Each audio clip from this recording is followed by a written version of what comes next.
Hello, everybody, and welcome to Vaidya's Chess Hub, and welcome to our brand new series on chess miniatures. This is the episode 1 of the series where we will discuss chess miniatures, and I have no doubt that everybody at all levels will enjoy studying these games. There is a reason why each and every game has been selected. I've been very selective about the games, and in this episode I'm going to show you 3 games, so let's get started straight away. Of course, after at the end of the video, do leave it in the comment section of how much you liked it, if there was anything particular that you enjoyed. Okay, let's get started. Well, the first game that I'm going to show you will emphasize on why the beginners, the people who are new to chess, should understand the rule of touch to move. I noticed this game in a tournament, and it's a very sad thing actually that happened to the black player. White player started the game with the move on e4, and black played e5. Everything looks good here. White played queen h5, and now if there is anybody who's thinking that I'm going to show you scholar's mate, nah, that's not the point.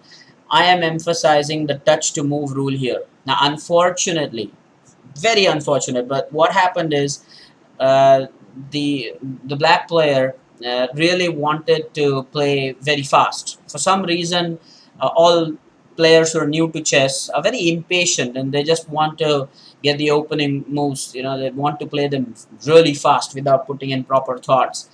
Now, black, unfortunately, in this position, touched his king, and everybody now should understand that if the king is touched, well, the move is of the king. Of course, you touch a piece and you have to move that. It's mandatory, touch to move. The black player did try to move some other piece. In fact, he touched the other knight on b8 as well, and wanted to play that. But then white player clearly said that you've touched the king and you have to move that, and therefore black was forced to make the only move that you see is king e7.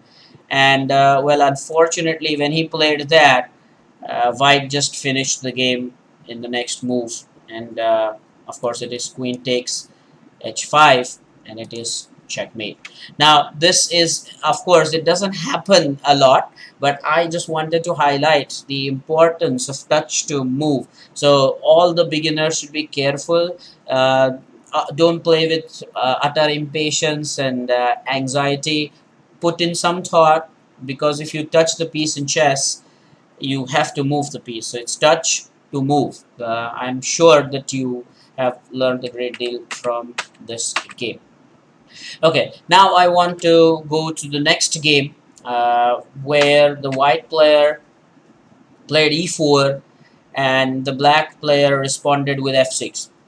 Now let me give you the theme of this game. In the first game, the theme was touch to move. Why that rule is so important. This one is again very typical of the beginners.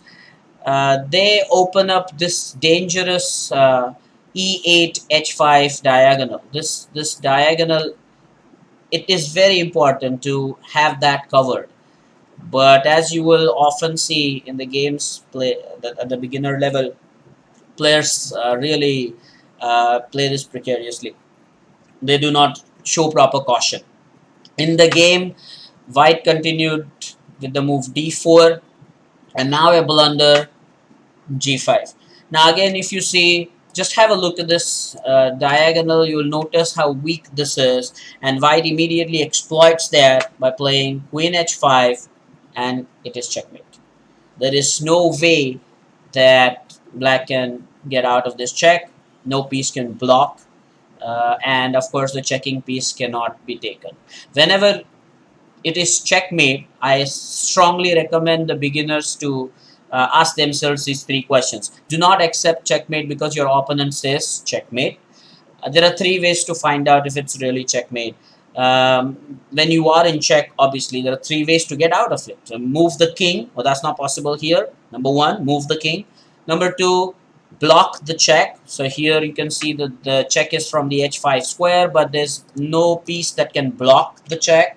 and the third is capture or take the checking piece, in this case the queen, but there's no piece that black has that can take this queen on h5. So yes, this is checkmate. All right, now let us go to the third and the final game in this episode. This one is in the Caro-Kann defense. It's a very popular one. E4 and black responds c6. That makes it the Caro-Kann defense. The idea is black will fight for the center from move number 2 after white plays d4 and black plays d5. So the black pawn is attacking white's e4 pawn that is hanging, and by hanging I mean a piece or pawn without support. So white played bishop d3, providing support for the e4 pawn. So attack, and you have defense. Then black played knight to f6. Now here, it is very common for black to take the pawn, do this exchange, um, and after bishop takes, then the knight can be brought to f6, attacking the bishop. That's how normally black players will respond to that. But in the game, black player played knight f6, white pushed the pawn to e5, and the knight went to d7. It's knight f d7.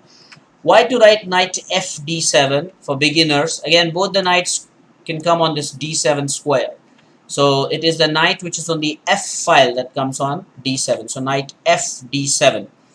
White played e6, attacking the knight, and obviously black thought that it is okay, it's a free pawn and I can just grab it.